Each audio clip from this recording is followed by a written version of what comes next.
سلام دوستو، صدیوں پہلے جب دنیا ابھی اندھیروں میں ڈوبی ہوئی تھی، جب انسان آسمان کے ستاروں کو دیکھ کر دیوتاؤں کی پوجا کرتے تھے، تب یونان کی سرزمین پر دو ایسے دماغ پیدا ہوئے جنہوں نے سوچ کی دنیا بدل دی۔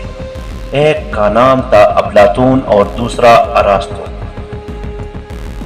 یہ وہ دو شخصیات تھے جنہوں نے انسان کو پہلی بار یہ سکھایا کہ علم عبادت ہے اور عقل سب سے بڑی طاقت۔ افلاطون 427 قبل مسیح یونان میں پیدا ہوئے۔ وہ ایک امیر اور معزز گھرانے سے تعلق رکھتے تھے، مگر ان کا دل سیاست یا دولت میں نہیں، علم میں تھا۔ افلاطون کے استاد